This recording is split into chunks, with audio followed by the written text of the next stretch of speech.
दिल्ली विधानसभा में बोले अरविंद केजरीवाल, 2 दिन बाद बीजेपी पर पर्दाफाश करूंगा, मैं जल्द इनकी पोल खोलूंगा, कहा अरविंद केजरीवाल ने। बताऊंगा बीजेपी ने कैसे महाराष्ट्र जीता।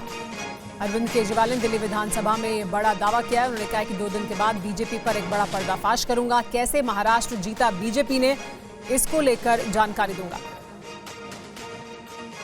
अगर दिल्ली के अंदर लोगों ने बीजेपी को वोट दे दिया, सबसे पहली कैबिनेट मीटिंग के अंदर ये दिल्ली की बिजली कंपनियों को अडानी को सौंप देंगे और दिल्ली में लोगों को बिजली इस्तेमाल करनी मुश्किल हो जाएगी। लोगों की पूरी तनख्वाह बिजली का बिल भरने में निकल जाएगी। माननीय अध्यक्ष महोदय, और आखिर में मैं इनका बहुत बड़ा पर्दाफाश करने जा रहा हूं। 2 दिन रुक जाओ। इन लोगों ने लार्ज स्केल के ऊपर वोट काटने का षड्यंत्र शुरू कर दिया है दिल्ली के अंदर। मेरे पास सबूत आ गए, मेरे पास गवाह आ गए। तुम्हारी पोल खोलूंगा, पूरे देश के सामने पोल खोलूंगा और पूरे देश को बताऊंगा कि कैसे तुम महाराष्ट्र चुनाव जीते, कैसे तुम हरियाणा चुनाव जीते और किस तरह से तुम चुनाव जीतते हो। तो 2 दिन बाद बीजेपी की पोल खोलने का दावा कर रहे हैं अरविंद केजरीवाल। वहीं सूत्रों के हवाले से दिल्ली चुनाव को लेकर एक अहम खबर है। केजरीवाल के खिलाफ चुनाव लड़ेंगे प्रवेश वर्मा। नई दिल्ली सीट से चुनाव लड़ेंगे बीजेपी के पूर्व सांसद प्रवेश वर्मा। बीजेपी के पूर्व सांसद प्रवेश वर्मा को यह जिम्मेदारी दी गई है कि वो अरविंद केजरीवाल के खिलाफ चुनाव लड़ें। सोर्सेस के हवाले से ये अहम खबर सामने आ रही है। संसद सत्र के बाद जारी होगी बीजेपी उम्मीदवारों की पहली सूची। तो जानकारी यह मिल रही है कि नई दिल्ली सीट से बीजेपी नेता और दिल्ली से ही बीजेपी के सांसद रहे प्रवेश वर्मा अरविंद केजरीवाल के खिलाफ चुनाव लड़ेंगे। आनंद प्रकाश पांडे हमारे संवाददाता इस वक्त हमारे साथ मौजूद हैं। आनंद, ये अहम खबर है, नई दिल्ली सीट से अरविंद केजरीवाल के खिलाफ प्रवेश वर्मा चुनाव लड़ने जा रहे हैं। सोर्सेस के हवाले से यह अहम खबर, और क्या अपडेट है इसे लेकर, कब तक साफ हो जाएगा?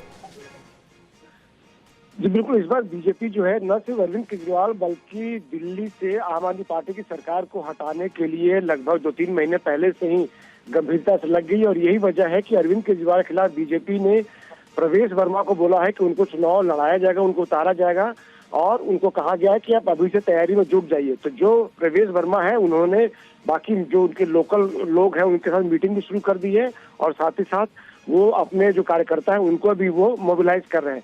साथ ही साथ बीजेपी की तैयारी ये है कि अगले 15 से 20 दिन में बीजेपी जो है दिल्ली के लिए अपने उम्मीदवारों की पहली सूची जारी कर देगी। इसके अलावा जो बीजेपी के कद्दावर नेता रहे हैं और जिनको इस बार लोकसभा टिकट नहीं मिला था, उन सबको बीजेपी इस बार चुनाव मैदान में उतारेगी। उसमें मीनाक्षी लेखी का नाम शामिल है। उसके अलावा हम आपको बताएं वीरेंद्र सचदेवा जो दिल्ली बीजेपी के अध्यक्ष, उनका नाम शामिल है। रमेश बिधूड़ी की बीजेपी इस बार चुनाव मैदान में उतारेगी। तो बीजेपी ने इस बार कमर कस ली है। पूरी कोशिश है कि बड़े चेहरों को चुनाव मैदान में उतारकर इस बार दिल्ली से आम आदमी पार्टी की सरकार को हटाया जाए और उसी रणनीति के तहत बीजेपी ने प्रवेश वर्मा को अरविंद केजरीवाल के खिलाफ उतारने का फैसला किया है, ताकि अरविंद केजरीवाल को उनकी जो नई दिल्ली की सीट है उस तक ही उनको सीमित करके रख दिया जाए, ताकि बाकी जगह वो उतना प्रचार न कर पाए। शुक्रिया आनंद आपका इस जानकारी के लिए।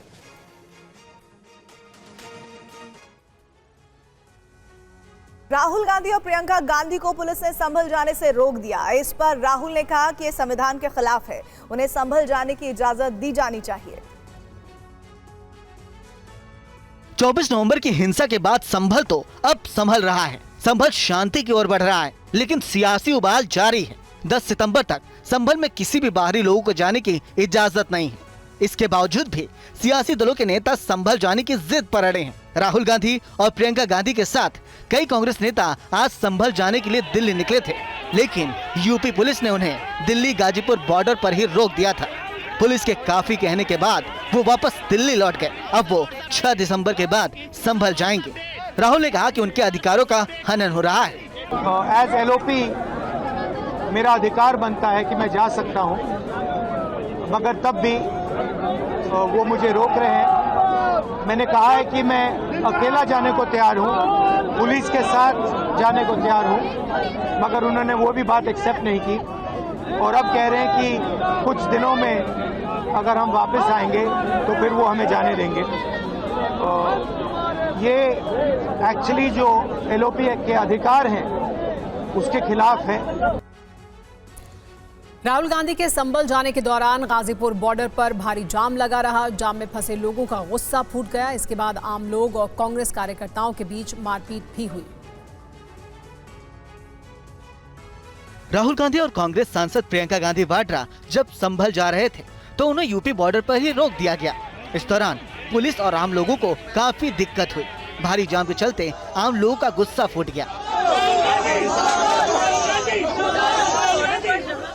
आप तस्वीरों में देख सकते हैं कि घंटों इंतजार करने के बाद कैसे आम लोगों का सब्र का बांध टूट गया। परेशान लोग कांग्रेस कार्यकर्ताओं के साथ गुत्थम गुत्थी करने लगे।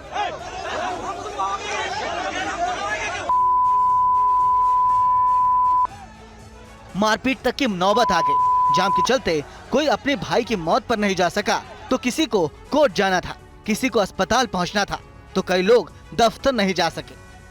आपको बता दें कि राहुल गांधी को रोकने के लिए पुलिस ने बैरिकेडिंग की थी, जिस वजह से लंबा जाम लग गया था।